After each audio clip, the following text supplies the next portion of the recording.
नमस्कार दोस्तों, स्वागत है आपके अपने चैनल ट्रिक्स टैबलेट पे। और आज मेरे पास जो ट्रिक है वो मगध के साम्राज्य पर शासन करने वाले जितने भी वंश थे उनका नाम कैसे याद किया जाए उससे रिलेटेड है। और ये जो ट्रिक रहेगा वो जो वंश का नाम आएगा उसका नाम क्या रहेगा, क्रम में रहेगा। तो इससे क्या होगा, आपको जब भी क्वेश्चन आएगा कोई भी कि इस वंश को ऑर्डर में करो करके, तो आप आसानी से सॉल्व कर सकते हैं। या फिर उसमें कुछ भी क्वेश्चन आ सकता है कि कौन सा वंश मगध साम्राज्य का नहीं था, ये सब ऐसा कुछ भी क्वेश्चन है आप आसानी से सॉल्व कर सकते हैं। ठीक है, तो चलो वीडियो को आगे बढ़ाते हैं। उसके पहले मैं एक चीज़ छोटा सा रिक्वेस्ट करना चाहूँगा, यदि आप चैनल पे नए हैं तो ज़रूर से सब्सक्राइब करो और वीडियो पसंद आए तो लाइक करना, क्योंकि मैं ऐसे ऐसे आगे वीडियो और लाते ही रहूँगा। तो चलो दोस्तों, अपन वीडियो को आगे बढ़ाते हैं। जैसे कि मैं हर वीडियो में करता हूँ, पहले थोड़ा सा मगध साम्राज्य के बारे में देखेंगे, फैक्ट्स देखेंगे जो कि अपने जो पेपर्स रहते हैं उसके पर्सपेक्टिव से इंपॉर्टेंट होते हैं। कि क्योंकि जैसे कभी कभी क्या होता है, एक ही क्वेश्चन में दो ऑप्शन दे देंगे, एक तो मगध साम्राज्य का कौन वंश था उससे संबंधित रहेगा और कुछ फैक्ट डाल देगा। तो इससे क्या होगा, इसको अपन डिस्कस कर लेंगे तो दोनों क्वेश्चन सॉल्व हो जाएंगे इसलिए। तो जैसा कि अपन मैं यहाँ पर पूरा लिखा हुआ हूँ, मैं कुछ कुछ चीज़ें बस बोलूँगा या फिर वीडियो बहुत लंबा हो जाएगा। ठीक है, मगध साम्राज्य क्या था, प्राचीन भारत का 16 जनपद था टोटल। उसमें से एक क्या बोलते हैं साम्राज्य था मगध जनपद। और मगध महाजनपद, सॉरी, जनपद तो बहुत सारे थे। ठीक है, 16 महाजनपद थे, उसमें से एक था मगध महाजनपद। और इसकी राजधानी उस टाइम थी राजगीर। अभी की राजगीर है, पहले गिरी वज्र बोल जाता है, उसके बाद फिर पाटलिपुत्र बन गई थी। भगवान भगवान जो बुद्ध थे उनके पहले क्या बोलते हैं राजा कौन कौन से थे, विहद्रथ थे और जरासंध थे, ये प्रतिष्ठित राजा थे उस जगह पे। अब देखो, मगध का जो उल्लेख है ना वो अथर्ववेद तक में मिलता है, अथर्ववेद तक में। तो इसका मतलब समझ सकते हो ये बहुत इंपॉर्टेंट रहा होगा। और अथर्ववेद में मिलता है। और जो अभियान चिंतामणि है उनके अनुसार मगध को ना कीकट कहा गया है, कीकट। कीकट, तो ये वर्ड याद रखना, अथर्ववेद में मिलता है, कीकट कहा गया है। दक्षिण ये देख सकते हो, इसका लोकेशन देख सकते हो, ये शुरुआती पल था जब मगध महाजनपद था और छोटा सा था। और ये जब अपने अंतिम क्या बोलते हैं अंतिम समय में आया, आज क्या बोलते थे, जब ये विस्तृत होते गया तो ये इतना बड़ा एरिया अपना ले लिया। तो ये अखिल भारत कहलाया था उसी टाइम। और इसी के यही क्या बोलते हैं भारत का इतिहास बना था। इसका मगध क्या बोलते हैं हम, मगध था ये दक्षिण में विंध्य पर्वत, पूर्व में चंपा और पश्चिम में सोन नदी तक विस्तृत हुआ करता था।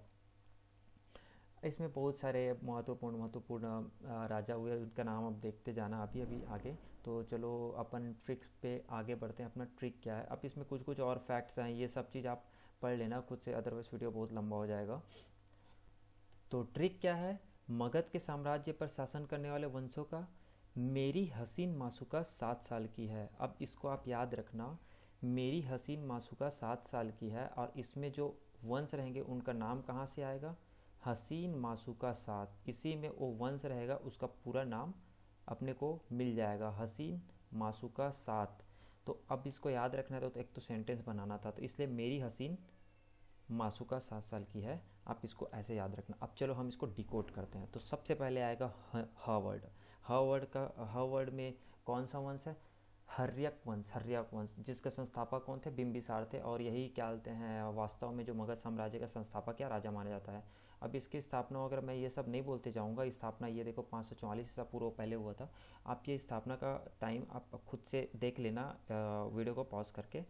और इसी के साथ क्या हुआ था, हर्यक वंश के साथ ही बिंबिसार ने ही स्थापना कर दिया किसका, मगध साम्राज्य का। और अब यहाँ से स्टार्ट हुआ मगध साम्राज्य का आगे बढ़ना। ठीक है, तो हर्यक वंश के बाद नेक्स्ट जो ह के बाद सी वर्ड है, इसका इसका क्या बोलते हैं डिकोड है शिशुनाग वंश। शिशुनाग वंश अब नेक्स्ट हर्यक वंश के बाद गद्दी में बैठा। और इसमें वही चलते रहता है यार, एक राजा क्या बोलते हैं एक दूसरे को मारेगा, फिर उसको कब्जा कर लेगा, मंत्री मार देगा, ऐसा चलते रहता है। ठीक है, तो कारण मैं नहीं बताऊंगा कैसे बैठा क्या बैठा। तो ह के बाद सी का मतलब है शिशुनाग वंश। फिर आएगा न के बाद क्या आएगा, नागवंश आएगा, नागवंश आएगा। और महापद्मानंद पद्मनंद नंद व्यक्ति नामक व्यक्ति जो था वो नंद वंश का स्थापना किया था, महापद्मनंद व्यक्ति है वो नंद वंश की स्थापना की थी। ठीक है, और पुराणों में इसे महापद्म बोलते हैं तथा महाबोधि वंश में उग्रसेन कहा गया है। और ये नाई जाति का था, याद रखना। नाई जाति का कौन था, कौन सा था या कौन सा वंश था बोलेंगे तो नागवंश था, या मगध साम्राज्य के राजा या फिर शासक नागवंश कौन सी जाति के थे बोल के आया, तो नाई जाति के थे, इसको याद रखना। तो अपने पास ह का हो गया, सी का हो गया और न का हो गया। अब नेक्स्ट है मासुका में माँ का मौर्य वंश।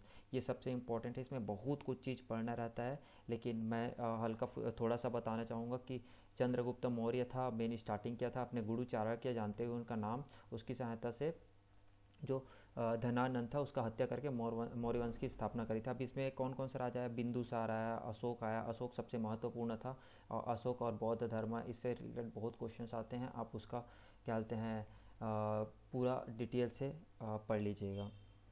मासुका के बाद सु वर्ड में क्या है, सुंग वंश आता है, और सुंग वंश की स्थापना कौन की था, पुष्यमित्र सुंग। अब मौर्य साम्राज्य के अंतिम शासक कौन था, विहद्रथ था। विहद्रथ का नाम याद रखना इंपॉर्टेंट है, विहद्रथ का हत्या करके ये सुंग वंश की स्थापना हुई।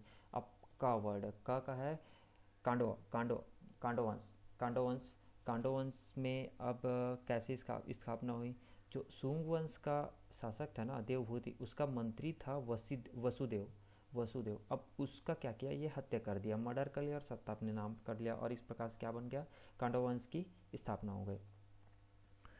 नेक्स्ट है सात से ही पता चल जा रहा है सातवाहन है। सातवाहन शासक क्या होता पता है, सातवाहन वंश का ना जैसे ही अशोक की मृत्यु हुई ना, मगध साम्राज्य बहुत ज़्यादा वीक होने लगा, और उसके बाद क्या हुआ, ये सातवाहन शासक अपने आप को स्वतंत्र घोषित कर दिया। तो इस प्रकार से सातवाहन शासक की स्थापना हुई। सातवाहन शासक में बहुत इंपॉर्टेंट चीज़ें होता है कि शीशे का सिक्का, ये शीशे का सिक्का जो है ये बहुत इंपॉर्टेंट चीज़ है, याद रखना।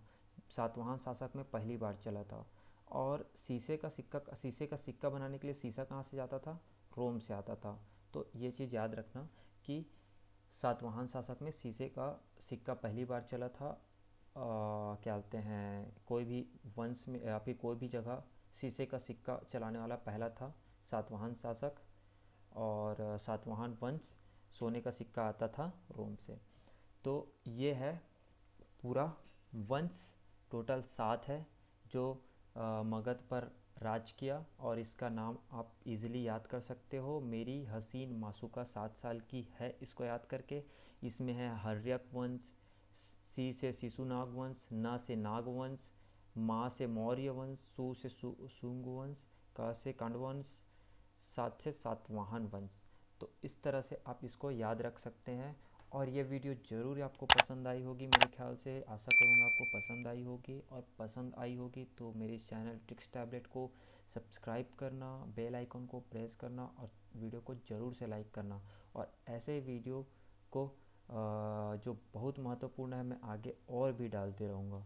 तो आज के लिए यही था ट्रिक्स टैबलेट का कैप्सूल, और आप इसको ज़रूर याद रखिए, और आशा करता हूँ कोविड के टाइम में आप सेफ़ होंगे। धन्यवाद।